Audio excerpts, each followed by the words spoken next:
Zé, você falou aí ali quando você estava falando que acha que tem muita coisa barata na bolsa. Eu acho que eu captei você falando que VEG tá barato, Magalu tá barato. Como é que tá a carteira da Dália agora?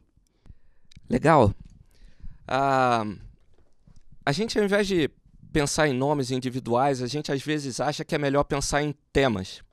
A gente tem basicamente três temas principais dentro dos fundos da Dália. Um deles é empresas campeãs, que tem management eficiente, vantagens competitivas claras. Esses caras eles conseguem, ao longo da história, reinvestir capital, comprar outro cara, fazer M&A, tomar mercado, e isso acaba fazendo o preço dessas ações subir. A Localiza é um dos exemplos, outro exemplo seria a Lojas Renner, mas você também pode citar, por exemplo, Intermédica, Rap Vida, empresas com essas características. Os outros dois temas que a gente tem são juros baixos, a gente acha que os juros vai ficar mais baixo por mais tempo do que todo mundo imagina, e tecnologia. E, de uma certa forma, esses dois temas eles têm algo em comum, né? O que seria essa parte em comum? O mundo, na nossa visão, ele tem forças deflacionárias que são muito fortes.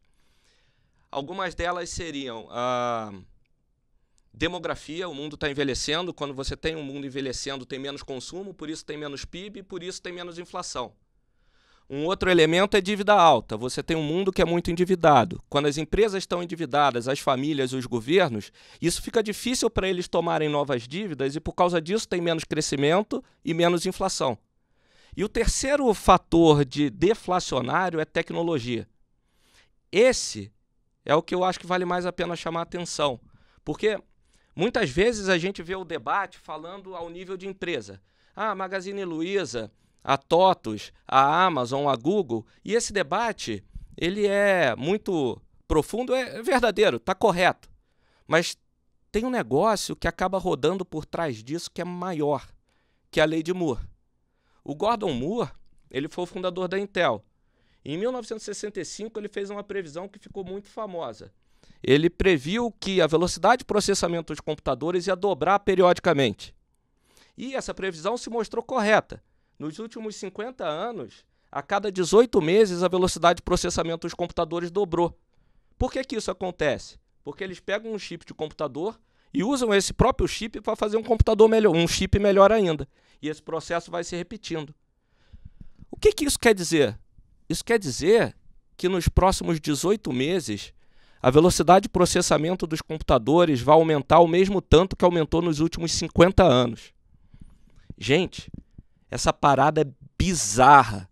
É muita coisa. A força que isso gera, que empurra a inflação para baixo, ela é difícil de você estimar. Então, quando você vê coisas do tipo drone fazendo entrega de pizza, é uma aposta na lei de Moore. Quando você vê carro elétrico que dirige autônomo sem motorista, é uma aposta na lei de Moore. Quando você vê o Elon Musk tentando estabelecer uma conexão entre o cérebro das pessoas e os computadores, é um negócio que é maluco, né? Quando você para pensar. Parece ficção científica longínqua. No fim do dia, o que ele está apostando é que daqui a um tempo a velocidade de processamento dos computadores vai ter aumentado tanto que todas essas coisas vão ser possíveis. A tecnologia, os efeitos que isso causa na forma como a gente deve fazer os investimentos, ela é bizarra. Por quê? Quando você tem forças deflacionárias muito fortes, você precisa de estímulos muito fortes. Você pega a política monetária no mundo de 2008 para frente, o que aconteceu? O Bernanke, presidente do Fed naquela época da crise de 2008, botou juros zero e começou a comprar ativo para caramba. Depois disso veio a Yellen, a sucessora dele, mesma coisa. O cara lá do Banco Central Europeu, do Banco Central Japonês, os caras botaram o juro negativo.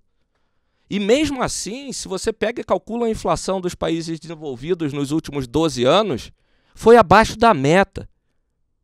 O que isso quer dizer? Eles tinham que ter feito mais. Não foi o suficiente. E apesar do que eles fizeram ter sido correto, ter ajudado as pessoas, tem um problema. Que ele ajuda as pessoas de uma forma desigual. Ele ajuda as pessoas que têm mais dinheiro mais do que as que têm menos dinheiro. E isso gera desigualdade. Então, quando você vê coletes amarelos na França, ou Primavera Árabe, ou as pessoas agora, recentemente, indo para a rua nos Estados Unidos protestar contra o assassinato do George Floyd, mesmo com o coronavírus, isso daí, na nossa opinião, acaba sendo reflexo de uma sociedade que está insatisfeita com a desigualdade. Desigualdade gera raiva. E quando as pessoas têm raiva, elas votam diferente. A gente viu isso nas últimas eleições de uns anos para cá. Quando elas votam diferente, muda o mix de política econômica no mundo. Os governos começam a fazer fiscal. O que é fazer fiscal? Eles gastam pra caramba. Cada um chama de um jeito. Tem gente que chama de helicopter money, dinheiro de helicóptero. Todo mundo nos Estados Unidos recebe um cheque no final do mês. Tem gente que chama de renda básica universal. Tem gente que chama de MMT, teoria moderna do dinheiro. Os impactos que isso gera são poderosíssimos, porque quando todo mundo imprime dinheiro, muda tudo. Você pega nos Estados Unidos, o que acontece quando o Tesouro Americano imprime dinheiro? A bolsa deles sobe. E a moeda deles, o dólar, por causa disso, tem a tendência a ficar mais fraca. Só que os Estados Unidos não é uma ilha. Os outros países começam com uma determinada defasagem temporal a fazer esse tipo de política também. A Europa começa a fazer. O que acontece com a bolsa deles? Sobe. E a moeda deles, o euro, tem a tendência de cair por causa disso. A China faz a mesma coisa.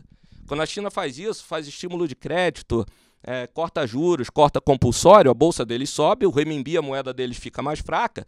E no caso chinês, commodities metálicas, como o minério de ferro, que é tão importante para o Brasil, ou o cobre, que é uma posição que a gente tem lá na Dália, tem a tendência de se valorizar. Quando você pega e soma todas essas resultantes, o que você tem? Você tem a Bolsa dos Estados Unidos sobe, a Bolsa da Europa sobe, a Bolsa da China sobe. Ativos reais como ouro, cobre ou, no caso brasileiro, a NTNB, tem a tendência de se valorizar por causa disso.